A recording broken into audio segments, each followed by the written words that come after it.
Bienvenidos a La Cara Oculta. Un programa donde hablamos de lo incómodo pero necesario, se hace crítica feminista y se cuestionan los abusos de poder.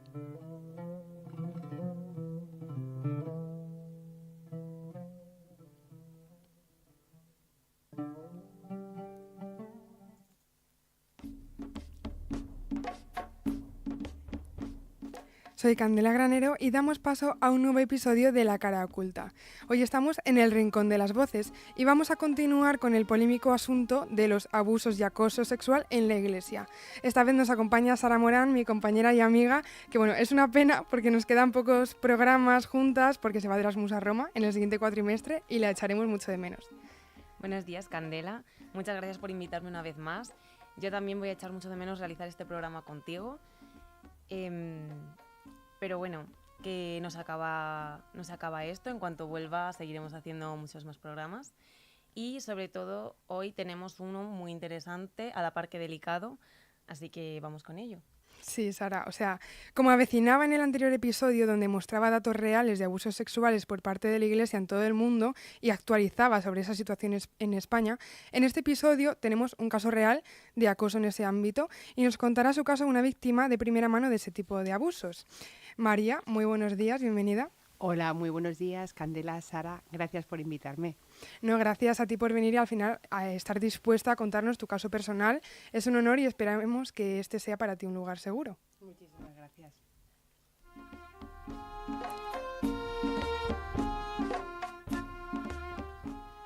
Bueno, me gustaría empezar, antes de entrar en materia, bueno, pues poner algo de contexto temporal al momento en el que sucedió esta situación. Más o menos, ¿cuántos años tenías y en qué año fue?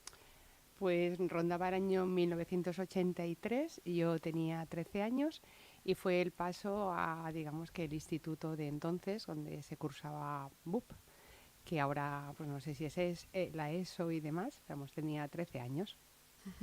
Es que cabe recordar que no se empezaron a contabilizar estos casos en España hasta el 2018. Claro. Muy tarde, ¿no? O sea, increíble. Sí. Bueno, ¿nos quieres contar algo más del contexto en el que te encontrabas? Bueno, pues yo me trasladé de colegio porque en el colegio anterior se finalizaba la etapa de EGB. Antiguo yo soy de EGB, o sea, soy bastante mayor.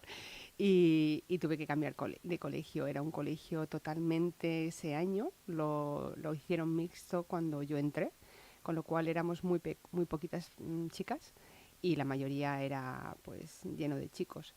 Entonces era un colegio católico con clérigos, que eran los que regentaban ese colegio.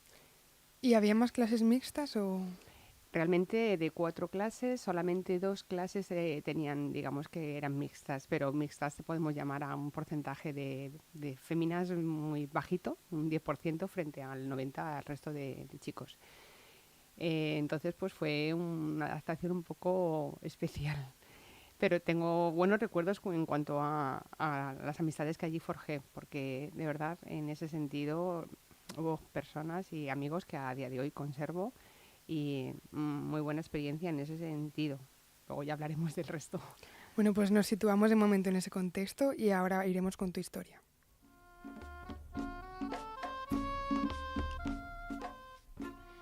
Bueno, si nos puedes contar un poco cómo sucedió, en qué... ¿Cómo surgió todo, la historia en sí? Y bueno, ya irán surgiendo preguntas, ¿no? Sí, bueno, pues a ver, esto sinceramente la memoria es muy sabia o los mecanismos de defensa son sabios porque tengo mucha parte de la historia como borrada.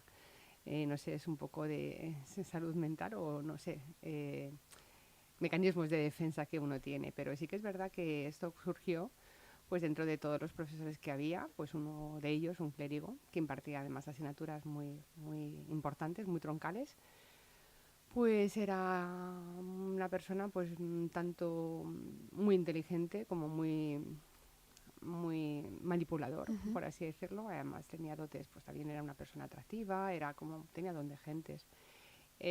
Pues bueno, pues pasó que por una anécdota muy absurda, Yo llevaba un jersey que me hizo mi madre, estos de punto que se hacían con las mangas murciélago de aquella época, que eran de color blaugrana. Entonces esta persona era muy aficionado al Barça. Ujú. Entonces ya pues eso fue una captación para él. De verme con ese jersey, pues ya se empezó a dirigirme a mí, era el jersey del Barça, y ya pues bueno, yo no lo tomé a mal. Pero ya él, pues ya digamos que puso los ojos en mí en ese sentido, y ya pues a raíz de ahí, pues yo inocentemente no sabía hasta dónde quería llegar. Yo ¿Cómo notaste ese acercamiento? sí se notaba pues cuando se refería a mí o cuando le hacía alguna consulta de alguna duda, porque impartía clases física y química y matemáticas. O sea, eran muy importantes porque yo luego más adelante elegí ciencias puras. Entonces, claro, eran para mí fundamentales. Y bueno, pues notabas como... Al principio era todo más gracioso, como que, ay, me caes muy bien. No me decía eso, pero se notaba, ¿no? Porque digamos que parecía que yo era del Barça cuando yo no en la vida. Yo no, nada. Entonces, pues, no sé. Notabas cierto favoritismo, por así decirlo. Por así decirlo, no le caían mal. No le caían mal, pero bueno, ya está. Tampoco... ¿Y cuando empezó a volverse un poco más extraña la situación? Pues bueno, ¿sabes lo que pasa? Que luego esta persona llevaba grupos de... O sea, yo había hecho ya la comunión y esta persona dirigía grupos fuera de clases, digamos que no sé deciros el nombre ahora, pero eran grupos como para luego hacer la confirmación. Ujú. Entonces Además que era ese año el de la confirmación, por eso era tan importante, ¿no? cuando ocurrió, digamos que este episodio más vejatorio, sí, fue ya al final de todo el proceso. En los primeros cursos no pasó nada, pero cuando ya, es que no sé de verdad, perdonadme, pero la memoria la tengo un poco No pasa nada. difusa. El curso de CAL, creo que se llamaba, o de para confirmación, Ujú, lo creó ya en un segundo o tercero de bachillerato. ujú. Y esto ya se acabó en COU, que es cuando hacíamos la selectividad. Es que os digo todo eso porque, para no sé si vosotras os ponéis en situación. Sí. Vale, entonces el primer año no, el segundo ya creó el grupo y ya lo que hacíamos era, pues, un día a la semana, creo recordar, o dos, hacíamos reuniones. Ujú. Reuniones, sinceramente, que no sé ni de lo que hablábamos. Pero luego ya te das cuenta con el tiempo que al final eran unas clases que con el pretexto de que nos iban a, digamos, que a formar para luego terminar confirmándonos, pues era al final un grupo que era de manipulación, o sea, de control. Mm. Os cercaban un poco el núcleo, bueno, pues cercano de gente próxima a vosotros. Al final, ¿sentías un poco ese Yo lo, distanciamiento? yo lo que no observé o fuera cuando me abstraje, porque yo ahí metida no te dabas cuenta, que era un grupo que tenía para su control. Las chicas que estábamos en ese grupo, las pocas que estábamos, éramos como, nos tenía controladas nuestros pasos y los chicos eran los espías de los movimientos, no sé, era como una secta, o sea, sinceramente. ¿Pedía información de vosotras? Él lo sabía, si tú salías con alguien, no salías, y de hecho, si intentabas salir con alguien, lo hacías hasta con miedo porque a él le pudiera sentar mal, o sea, es que de verdad ahora lo piensas y no sabes hasta qué punto, cómo podías estar ahí metida. Claro, en ese momento no te percatabas tanto de que eso estaba siendo así.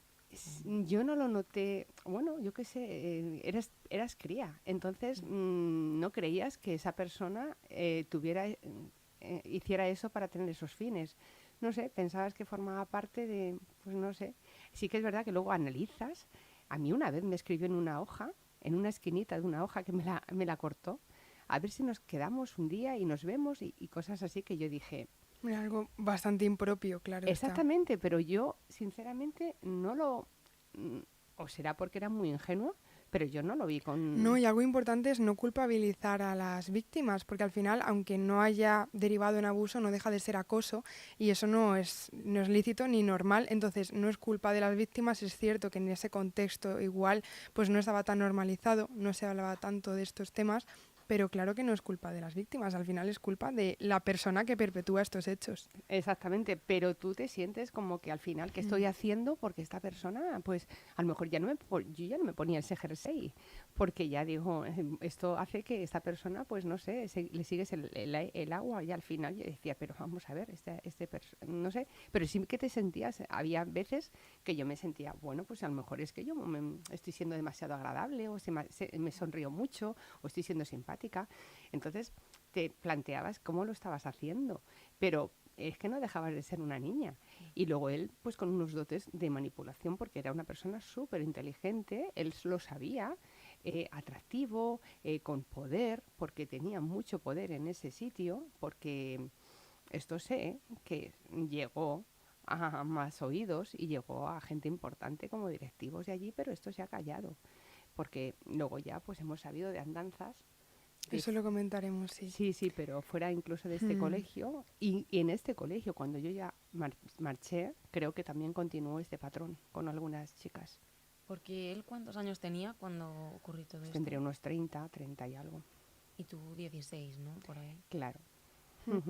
Es que es una diferencia. Empecé con 13, 14 y terminé 17. Yo empecé la facultad con 17 años porque los hago en diciembre. Claro, y fueron pues al final un par de años, ¿no? Sí, 3, 4. Era pues persuasivo, ¿no? O su manera de comunicarse, de acercarse. Era raro porque no era súper afable, pero sí que cuando tú le llamabas la atención por algo, cuando a solas o intentaba buscar un momento para hablar contigo, sí que era persuasivo, era así como muy... iba de seductor. Pero tú en ese momento, no sé, yo no lo aprecié tanto hasta que dije, bueno, hubo un chick que ya lo contaré. Si te parece, entramos en materia. Tenías una amiga que no estaba bien por ese entonces, que derivó un poco en que todo esto eclosionara y se hiciera más evidente. Cuéntanos cómo fue. Bueno, pues yo, sinceramente, cuando se iba acercando ya el curso tercero, era ya un curso bastante decisivo, aparte que ya elegías especialidad, por así decirlo, se acercaba ya el año siguiente la selectividad. Entonces, las notas, todo a probar y sacar buenos resultados eran importantes de cara a... Porque antiguamente, chicas, os tengo que decir que contaba mucho más el examen de selectividad que las notas. Entonces, bueno, yo tenía una de mis mejores amigas que cursaba allí, pero ya había cogido otra elección y lo estaba pasando francamente mal porque sufrió otra cosa igual, un bullying exagerado, que a día de hoy, menos mal que se visualiza y se visibiliza, pero entonces... Al final, la primera promoción de chicas, ¿no? Sí, sí, sí. Entonces esta chica lo pasó francamente mal. Y yo, que siempre había estado con ella en la misma clase, lo que pasa que luego ella cogió otra rama y yo... Entonces sí que ahí nos desconectamos un poco, pero aún así vivíamos al lado, íbamos juntas a clase y demás. Pues ella lo pasó francamente mal, de hecho tuvo que estar hasta ingresada en un psiquiátrico. O sea, imaginaos hasta qué punto y demás. Bueno, pues ahora hablo de este personaje. Quiso captar mi atención diciéndome que quería hablar de esta persona conmigo para ver cómo se la podía ayudar y todo pues fue ahí.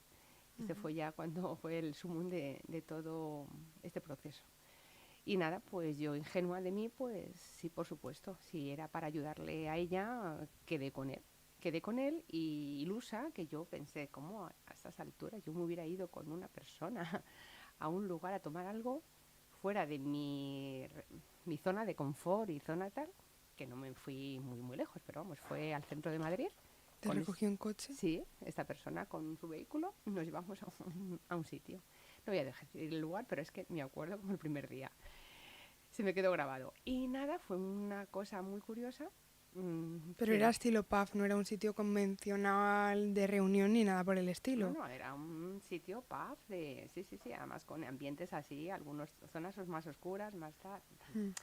Entonces nada, no tengo que decir que no se propasó físicamente, pero mi mente eclosionó, no sé. Me empezó a hablar de su vida, que no estaba a gusto con su forma de, su vida, que quería un cambio. Y me dijo, así, de la nada, menos hablar de quién teníamos que hablar, me dijo que quería dejar los hábitos y que quería que yo estuviera en su vida. Y me dijo que sí, que quería casarse conmigo y yo. Wow. En ese momento yo no sabía si esto era broma, era chiste o qué era, pero yo no sabía cómo reaccionar. Yo me separé un poco más de donde estaba sentada y no sé cómo reaccioné. De verdad, chicas, no os puedo decir, pero yo lo vi como, dije, no sé, ¿qué me está pasando? Ya me sentía hasta yo mal, como diciendo, ¿he dado pie a esto? O sea, yo me sentí fatal porque dije, ¿qué es esto? ¿Qué lío me existe tan grande? Yo, no sé, tenía tantas cosas en la cabeza en ese momento. A mí, de verdad, yo no entré en una depresión, no sé por qué, pero tenía una presión entre lo de mi amiga, la selectividad, lo que me estaba pasando, pero encima, claro, yo salí de ahí sabiendo que eso no lo podía decir a nadie. Entonces yo cuando me fui de ahí, que por cierto me dejó en casa, en mi casa, y me dio un beso en la mejilla, y yo tampoco ahora me culpo porque yo ni le retiré ni nada, es que fue todo tan así. Igual tú estabas en shock Sí, por todo lo que te acababa de exactamente. decir. Y con miedo, al día siguiente era clase, a ver qué pasaba. Claro. Aproveché un momento de vulnerabilidad, al final, una estrategia de manipulación muy rastrera Mm, y muy típica en estos casos de totalmente, maltratadores, abusadores, totalmente. etcétera. Además a una niña que tú eras menor. Exactamente. ¿Qué pasó? Que luego yo me tenía que enfrentar a él en clase. Ujú. Y en clase, bueno, en ¿Cómo fue clase eso? y luego y ya os comentaré el momento de confirmación. Porque él sintió rechazo, Claro, digamos, en esa quedada. a ver, sobre todo lo sintió, ahí sintió que yo me quedé, no esperaba respuesta en ese momento, en ese día, pero claro, ya vio mi reacción a los días posteriores, que yo fue evasión, o sea, evitativo. O sea, yo lo que hacía era evitativo, o sea, yo no me quería ni cruzar con él en la salida de clase, o sea, yo intentaba o sea, entonces claro, eso no le gustó, porque esperaba otra cosa, o no sé lo que esperaba, pero vamos, yo, como comprenderéis, ¿qué pasó? Pues utilizó vejación ya a nivel sacarte a la pizarra, hacerte preguntas sobre temas difíciles de física. Y claro, tú a lo mejor no lo sabías responder en ese momento y a lo mejor frases como si estuviéramos más tiempo, menos tiempo en el espejo y más tiempo dedicándonos a... O sea, yo pues, imaginaos, eh, Muy fuerte. con la boca cerrada y aguantando ahí un poco. Por suerte, luego aprobé. No sé cómo, sinceramente, y ya pude optar a... Pero yo lo pasé mal porque, de hecho, uno de mis mejores amigos se tuvo que ir del instituto porque también tenía fijación hacia él, porque este señor, como las chicas para él éramos su harén, pues a él le gustaba una chiquita también del grupo y le hizo la vida imposible. Y a día de hoy, es una persona que tiene un puesto muy Mm, importante, es muy inteligente y ha sacado unos estudios superiores muy importantes, no voy a decirlo para no dar mal, y se tuvo que ir de ese instituto porque veían que este señor iba por él. Sí, que era de humillaciones constantes Ujú. hacia las personas que le tenía inquina. Sí, exactamente. porque en el proceso este de vejaciones, al final seguías yendo al grupo de la iglesia A o ver, cómo gestionaste eso. tuve que ir porque ya estábamos en un nivel avanzado de confirmarnos. Y yo, claro, tenía toda mi familia siempre han sido católicos y no practicantes, bueno, practicantes, de la parte de mi madre muy practicante, pero en todo en general, y ya estaban, digamos que ya seleccionados para hacer la confirmación en la capilla del instituto y ya estaba todo lanzado. Yo no podía decir ahí, ha pasado esto, no me quiero confirmar. Era ya muy heavy haber dicho todo eso, haber roto todos los esquemas. Entonces, pues nada, yo seguí mi papel, pero imaginaos qué situación cuando nos pusimos alrededor en un semicírculo del altar y él nos presentó uno a uno, hablando de nosotros. Imaginaos cuando se dirigió a mí. No sé, utilizó una palabra que os lo prometo, perdonad en ese momento, yo no sé si es que estaba tan bloqueada o porque, hombre, yo he sido siempre muy lectora, pero me soltó una palabra que no sabía ni lo que me estaba diciendo.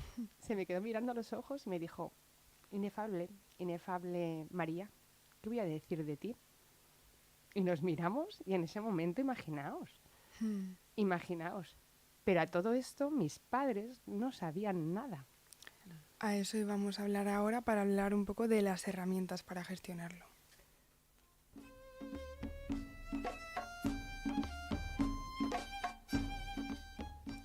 Bueno, pues entiendo que al final no fue fácil, no se tenía la conciencia, como decimos, que tenemos ahora para alzar la voz con respecto a estos temas, pero si lo llegaste a confesar a tus padres, bueno, pues cómo fue, cuándo también, porque imagino que no fue en ese momento, qué reacción obtuviste y si no era un poco pues la que hoy en día esperamos, pero teniendo en cuenta siempre que no era fácil ni era el momento y ni echando la culpa ni culpabilizando a nadie, claro.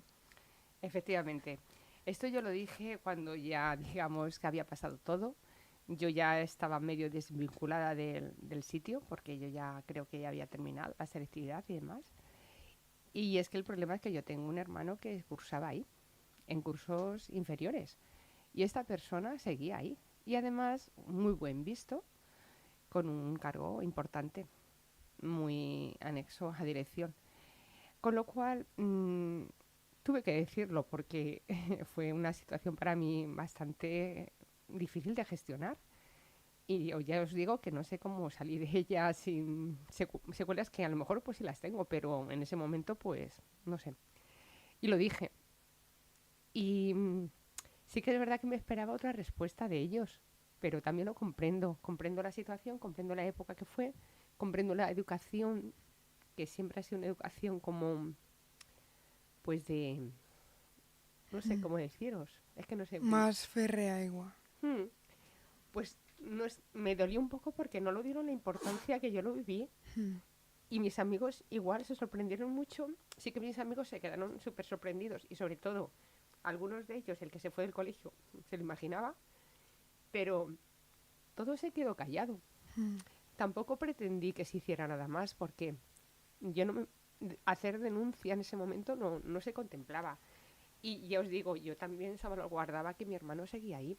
Entonces tampoco yo quería perjudicar, porque sinceramente al final se hubieran puesto a su favor, porque es que lo peor de esto es que en esas épocas hay un corporativismo que a día de hoy sigue, por desgracia, y les pasa en muchos estamentos también, no solamente estamos hablando de iglesias, pasa mucho también en medicina, o sea, hay un corporativismo que al final se tapan las...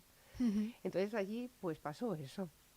Y después, pues sí que me hubiera gustado que, no sé, pero también no lo vivo con rencor. Se ocultó, se tapó. Bueno, a mis amigos se lo dije, me quedé bien, que lo supieran, y mis padres igual. Pero no les culpo que no hicieran nada más. Lo que pasa que sí que ahora ya no tolero cuando hablo de ello que se haga como si nada. Efectivamente. Claro. ¿Te hubiera gustado sentir más apoyo en ese momento? Pues sí, Sara, Bueno. sí. Lo que pasa que los años eran los años que eran Sí. y ahora pues agradezco que, mira, y por eso estoy aquí. Que aunque ya hayan pasado muchos años, aunque esto sea un testimonio muy banal, muy nimio, pero que sirva, porque si esto está pasando ahora, por favor que se diga. Que se No, y diga. es que es muy valiente y no es banal, porque al final, como hemos comentado, el acoso no deja de ser el acoso, aunque no haya un tocamiento físico ni nada que exceda algún límite corporal, porque no deja de serlo. Y es muy valiente que ahora pongas voz a este testimonio después de haber pasado tantos años y no haberle dado importancia en su momento, porque era complicado realmente dársela. Entonces, darla ahora, pues es importantísimo, porque además hablábamos de las herramientas. ¿Qué opinas con respecto a las herramientas actuales? Ahora hay más facilidad para decirlo. ¿Realmente merece la pena decirlo? ¿Hay una repercusión o sigue sin haberla, A ver, Clara? hay que hablar, me parece positivísimo, hay que hablarlo, hay que sacarlo a la luz. Y hay que utilizar todas las herramientas que tengas en tu mano, ya sea en el centro de estudios donde te pase, en el lugar que te pase, o con profesionales, o hay que decirlo. Esto no se puede ocultar, esto no puede ser una cara oculta. Justo. Esto tiene que salir a la luz para que no pase y para que esos niños tengan herramientas, porque al final son niños. Ujú, Y es un abuso de poder en toda regla. ujú, Personas de verdad con muchos años y con mucho poder no pueden utilizar a los niños así. ujú. ¿Y crees que actualmente si alguien lo dice se le está dando la importancia que debería o por lo menos tiene un grupo donde apoyarse? Porque es verdad que muchas veces seguimos viendo casos en los que se intenta tapar o... A ver, es que por también, desgracia. por desgracia, también depende de la situación, del ambiente donde tú te muevas, de la situación social. Por desgracia es así. Bueno, también pasa en estamentos altos, o sea, es que esto del maltrato y de los acosos está pasando hoy en día a muchos niveles y con personas con preparación, personas que están en situaciones más precarias. Hay que dar voz siempre, hay que dar voz y siempre agarrarse donde... Y por eso es bueno que se fomenten teléfonos, se fomenten cosas donde la víctima se sienta apoyada. Pues es importantísimo eso que hacemos de dar voz. Y ahora, sin decir datos muy relevantes, pues bueno, comentaremos que ese acoso no se quedó en el aire, que luego esta persona pues ha seguido cometiendo estos actos.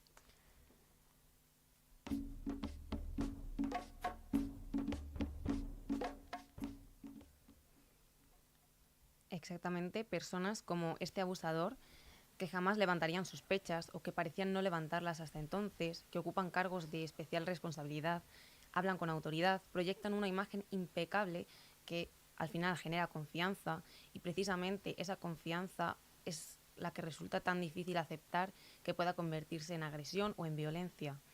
Pero en el caso del que hablamos hoy, este personaje siguió sus andadas hasta hace aproximadamente más de 10 años, cuando por fin se le acusó públicamente en periódicos de gran prestigio.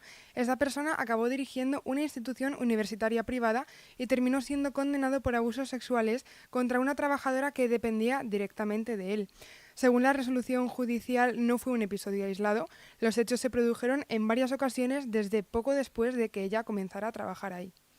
Ella acabó perdiendo su empleo y necesitó tratamiento psiquiátrico. Él dejó el cargo cuando el caso salió a la luz. Más tarde llegó la condena, con indemnización y multa, aunque no ingresó en prisión ni fue inhabilitado para ejercer la docencia. Lo importante de este caso no es solo la sentencia, es preguntarnos qué ocurrió antes, cuántas señales fueron ignoradas, como las de la persona que tenemos aquí, María, cuántas veces el prestigio de quien tenía el poder pesó más que el sufrimiento de una denuncia. Ese es uno de los patrones que vemos repetirse en demasiados casos de abusos, también en el ámbito de la Iglesia. El problema rara vez empieza con un delito conocido por todos. Empieza cuando pequeños abusos de poder, comportamientos inapropiados o límites que se cruzan se justifican porque seguro que no es para tanto hasta que descubrimos que sí que lo era.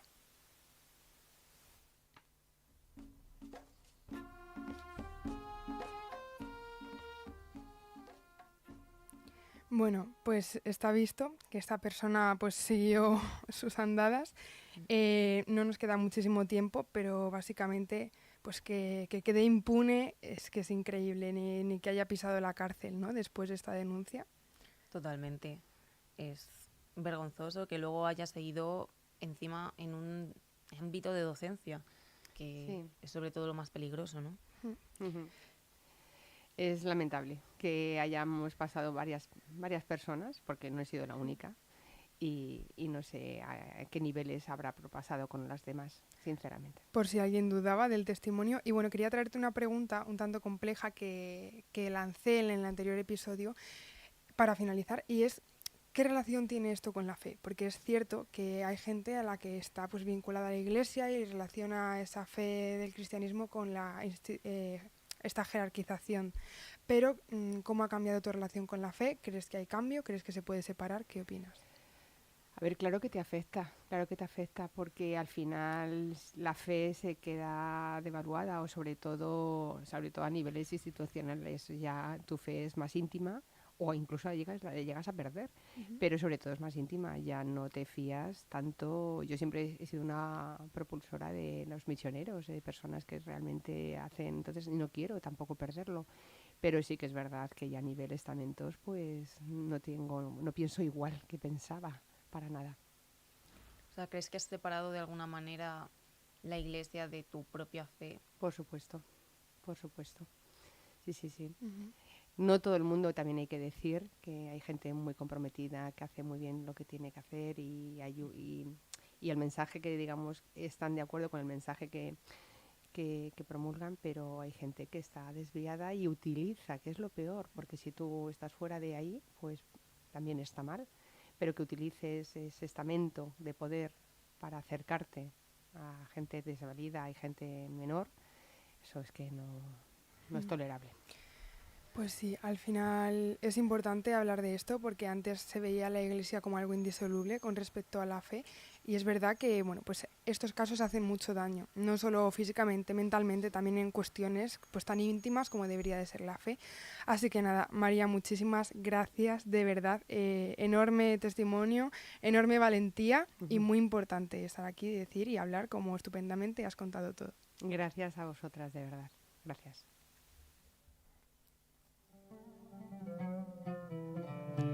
Y así llegamos al final de esta edición de La Cara Oculta. Muchísimas gracias por escucharnos y compartir este ratito. Muchas gracias, Sara, también por estar aquí, como siempre. Y muchas gracias pues venir hasta aquí y regalarnos este momento tan sincero. Y bueno, me queda despedirme a mí. Con esta entrevista cerramos este bloque de 2 programas. Espero que se deje de minimizar o esconder esta realidad, ya que en España se habla más bien poco de este asunto que parece estar bajo un cuidadoso velo de la vergüenza o el ocultismo. Espero como siempre vuestros comentarios, ya sabéis, y nos escuchamos en la próxima edición, para seguir descubriendo juntos las voces y los relatos que hacen vibrar nuestra alma, exponiendo las realidades porque ya sabéis, el lenguaje crea mundos y lo que no se nombra no existe.